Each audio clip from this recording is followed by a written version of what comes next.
Donc, l'équipe C7 pour le cas de comptabilité et analyse financière universitaire. Je vous lirai les instructions du cas pour ensuite laisser les juges se présenter un à un. Vous disposez de 15 à 20 minutes afin de présenter votre solution au juge. Le temps s'écoule à partir du moment où un membre de l'équipe débute la présentation. Je vous montrerai le temps restant à l'aide d'un carton lorsqu'il vous restera 10 minutes, 5 minutes, 3 minutes, 1 minute, 30 secondes et les 10 dernières secondes vous seront indiquées à l'aide de mes doigts. Si l'un des membres de l'équipe continue à parler à la fin du décompte, je vais le signifier et la présentation s'arrête dès cet instant. Si vous faites moins de 15 minutes, il y aura une pénalité d'1 point par 30 secondes manquantes. Les juges bénéficieront ensuite d'une période de questions de 5 minutes lors de laquelle ils pourront vous demander des éclaircissements concernant votre solution. Notez que lors de la période de questions, aucun décompte du temps ne vous est donné. Mais si un membre de l'équipe est en train de parler lorsque le compteur affiche 5 minutes, il est autorisé à terminer sa réponse. Les juges peuvent maintenant se présenter. Bonjour, mon nom est Henri Beauchamp-Pitre, dans les services conseils. René Sugère, directeur adjoint chez Manon Chabot Grant Thornton. Simon Hyacin, comptable senior chez Ernst & Young. Bonjour, j'espère que ça va bien. Nous savons tous que nous sommes ici aujourd'hui pour parler de votre entreprise.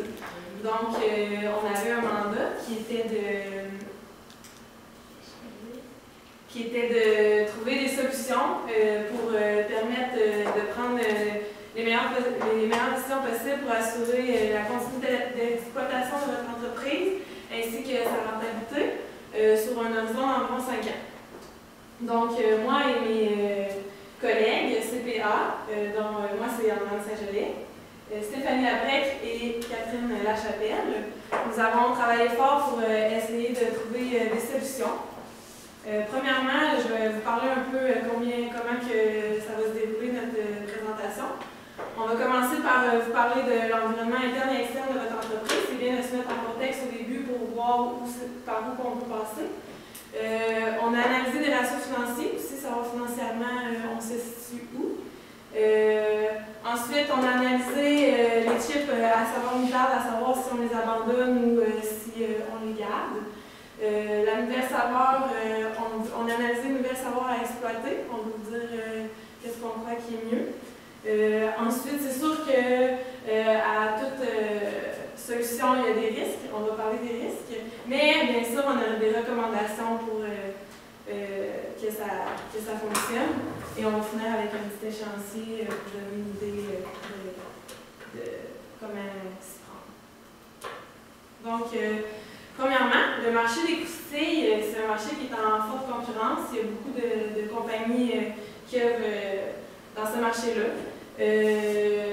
Surtout avec l'Est, vous avez une grosse concurrence avec l'Est depuis 2012, donc c'est bien de savoir c'est qui nos concurrents. Vous avez beaucoup de forces qui sont beaucoup qualitatives, dont vous avez une grande expérience sur le marché, ça fait longtemps que vous œuvrez et que vous augmentez vos parts. Vous êtes maintenant deuxième à l'échelle nationale, ce qui est très bon. Ensuite, vous avez beaucoup de savoirs qui sont hors du commun et adaptés à chaque province. C'est une très belle force, vous savez vous adapter. Vous opérez partout au Canada, surtout depuis l'acquisition du réseau dans l'Ouest canadien. Vous avez été audité, vous avez des comptables compétents, vous essayez de trouver des nouvelles savoirs. C'est vraiment des bonnes forces. Par contre, ce qui est dommage, c'est que vos faiblesses qui sont financières sont trop élevées pour pouvoir. Les forces ne peuvent pas les contrer. C'est ça, exact. Merci. Donc, les faiblesses qui sont l'accroissement d'endettement, l'incapacité de rencontrer vos obligations courantes, puis on a observé une augmentation très élevée des frais de vente et d'administration dans la dernière année. Ensuite, on a calculé des ratios financiers. Ici, liquidité générale, ça veut dire que depuis 2012, vous avez moins de dollars, $1 d'actif court terme pour combler $1 de passif court terme. Vous voyez ici, ça passe de 1,75 à 1,38. Liquidité relative, c'est la capacité immédiate à honorer vos engagements, qui a aussi très diminué, beaucoup diminué, de 0,95 à 0,69 en 2014. Rotation des stocks. Les croustilles, c'est des aliments, donc risque de désétude, frais d'entreposage, votre rotation diminue. Donc c'est bien que ça roule bien les stocks, tout ça, donc ça serait important que vous regardiez ça. Puis, délai de recouvrement des comptes clients. C'est de plus en plus long avant que vos clients recouvrent leur argent, leur montant à payer. Ça, c'est peut-être géopolitique, donc ce serait vraiment important aussi de regarder, pour avoir plus de liquidité, bien sûr, si les clients payent plus vite, on a plus d'argent rapidement aussi.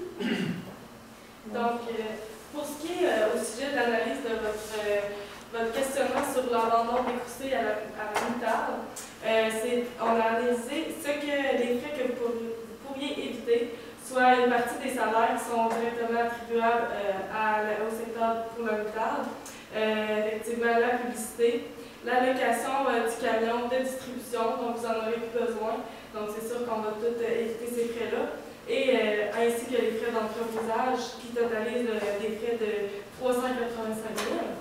Par contre, vous perdriez une marge variable de 393 750. Donc, c'est sûr que ce serait moins rentable puisque votre marge que vous perdriez serait plus élevée que ce que vous pourriez éviter. Donc, effectivement, économiquement, ce n'est pas rentable du tout d'abandonner cette saveur. Pour nos pour et contre, dans le fond, c'est sûr que pour l'abandon, c'est sûr qu'on voit que ça génère des pertes. Puisque les ventes sont en diminution. Par contre, pour garder cette saveur, si vous abandonnez cette saveur, ça va vous occasionner de la mauvaise publicité pour l'entreprise en général. Ensuite, c'est sûr que les consommateurs qui préfèrent vraiment les croustilles à la moutarde, eux autres, ça va créer un mécontentement. Ainsi que ça va créer un mécontentement, évidemment, au niveau de vos employés, qui seront licenciés. Et vous avez une capacité d'utiliser de 70% présentement. Donc, on n'a pas à considérer les coûts de renonciation. Par contre, c'est sûr qu'on peut considérer que vous pourriez peut-être ouvrir un autre secteur, soit faire une nouvelle gamme de produits. Ensuite, pour ce qui est du choix entre les deux saveurs de croustilles, soit celle aux saucisses ou au porc effiloché. Celle aux saucisses, c'est vraiment rentable, soit de 111 432. En effet, on a calculé son indice de rentabilité. Donc, pour 1 $ investi, vous pourrez avoir 1,23 $ par dollar investi pour recouvrir votre somme investie. Ensuite, pour ce qui est de votre délai de récupération, ça va vous prendre 3,38 années à récupérer votre somme investie.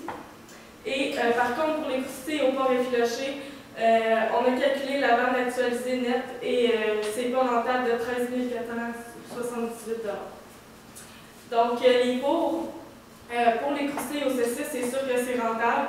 Vos consommateurs que vous visez, c'est plus le Québec et les Maritimes, et c'est déjà un segment du marché qui est très rentable pour vous.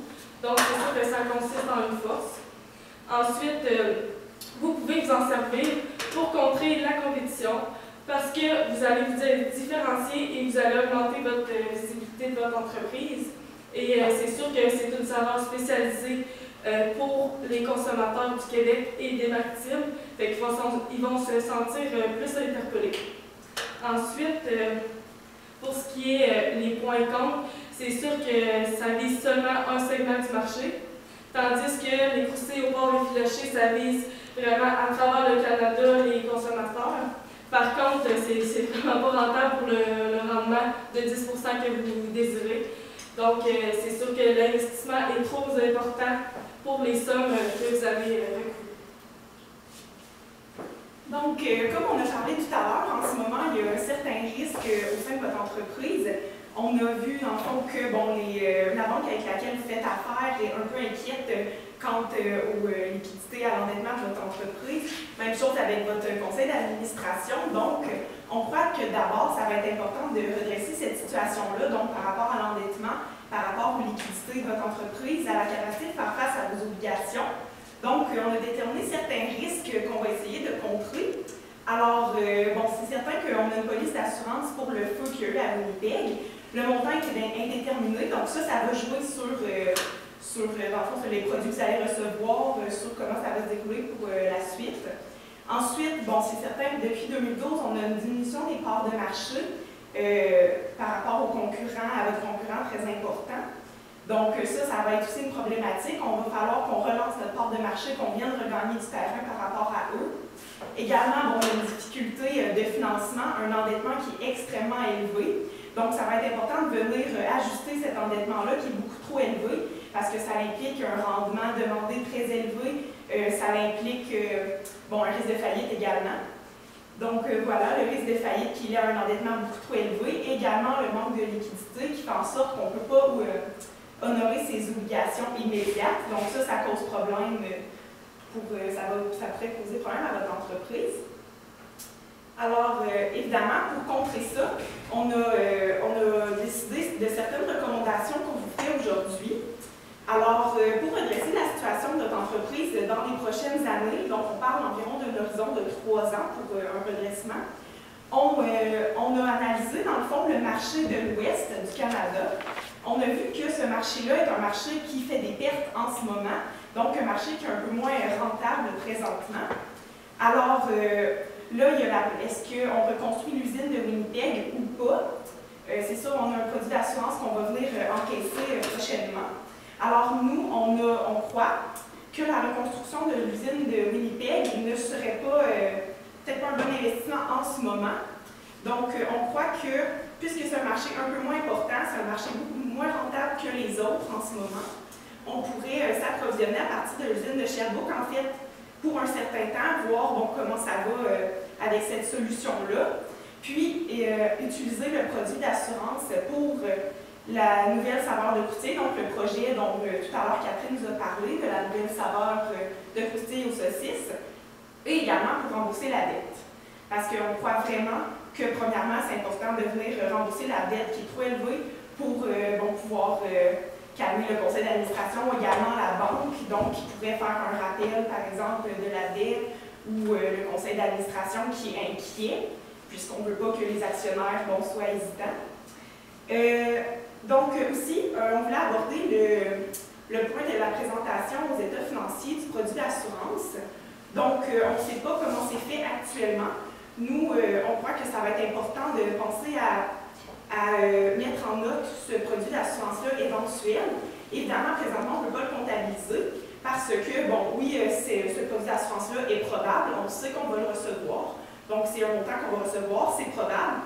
Par contre, on ne peut pas l'évaluer de manière fiable.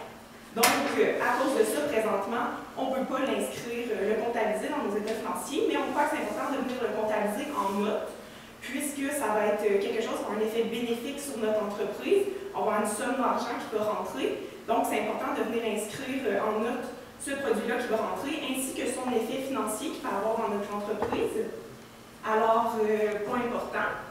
Également, revoir les frais de vente et d'administration.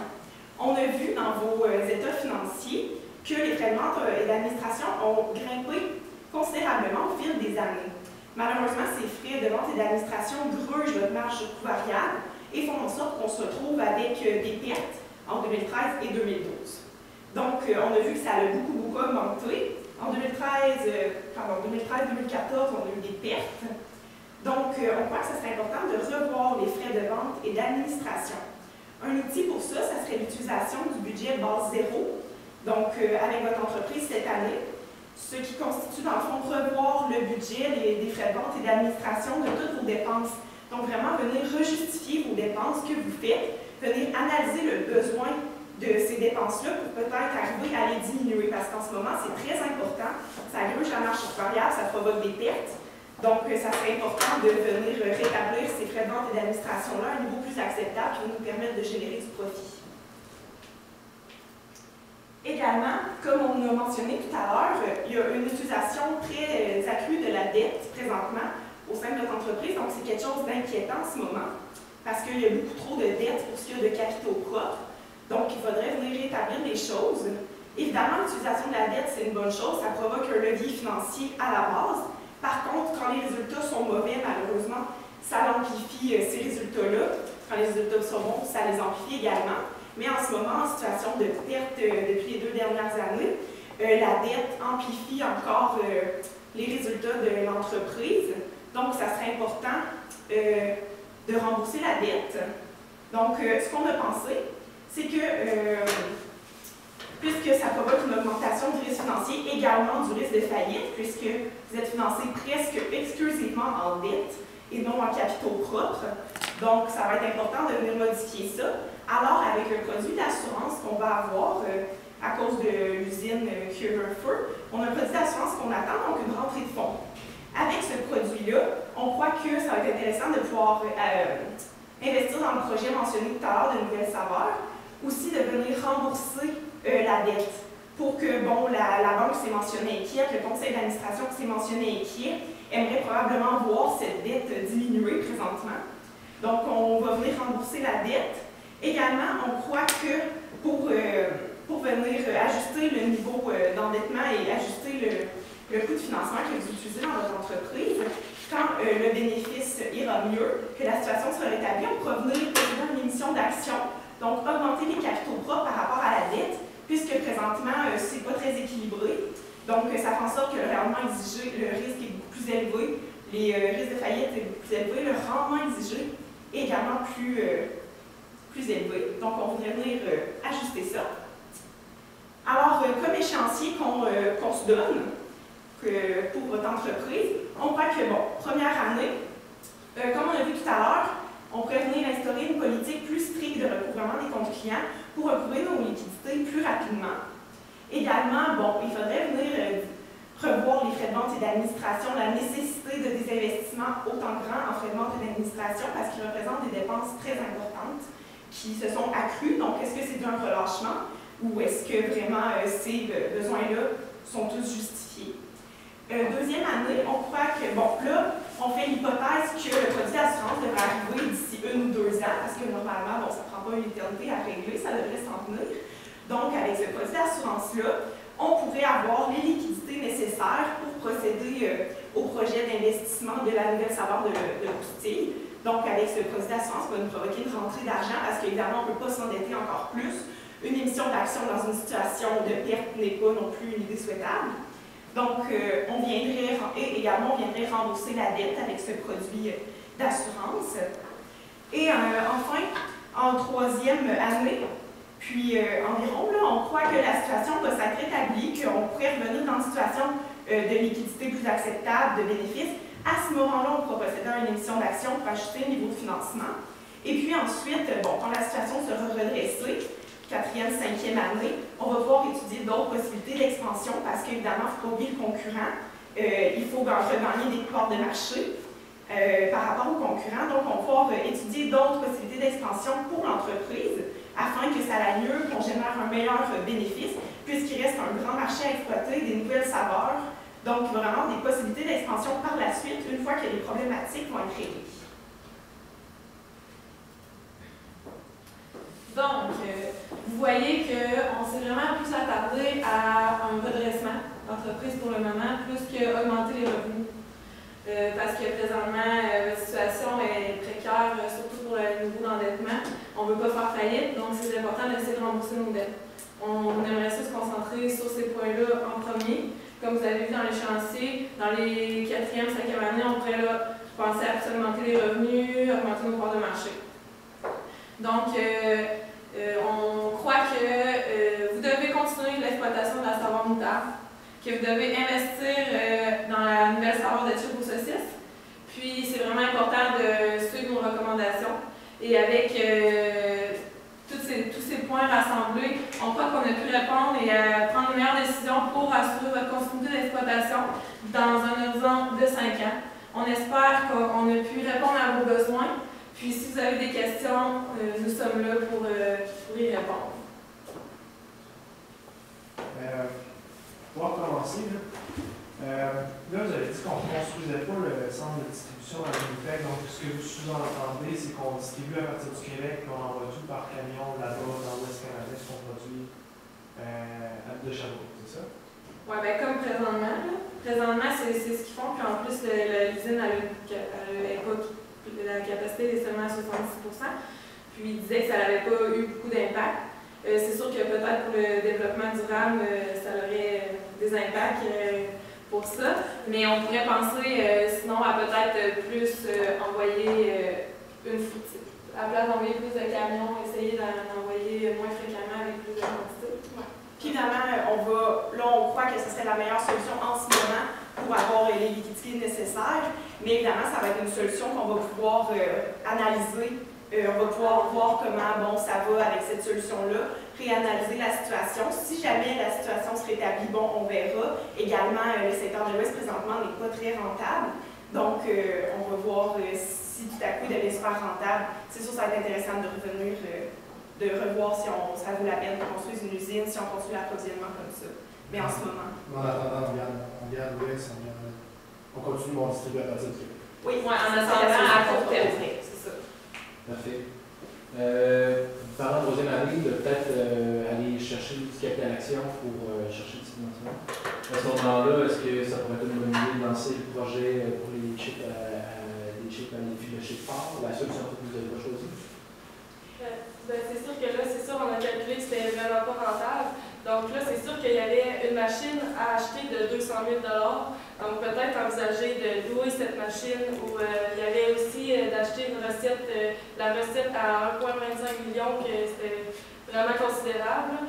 Donc peut-être essayer de négocier ce montant-là. Et c'est ça, peut-être envisager de la louer ou pour réduire les coûts d'investissement parce que c'est les flux que ça rapporterait, ça serait pas assez pour combler la somme investie. Parfait. Donc, à l'année 3, quand on va chercher les capitaux, si c'est pour redresser le bilan, on fait quoi avec l'argent à ce moment-là? Bien, on croit que là, une fois l'entreprise redressée, ça va être important d'investir dans d'autres projets. C'est un marché très concurrentiel. On a un concurrent qui est vraiment important, qui nous gruge les parts de marché. Donc, on croit que c'est important de toujours innover, de penser à des nouveaux projets, des nouvelles saveurs, des nouveaux marchés.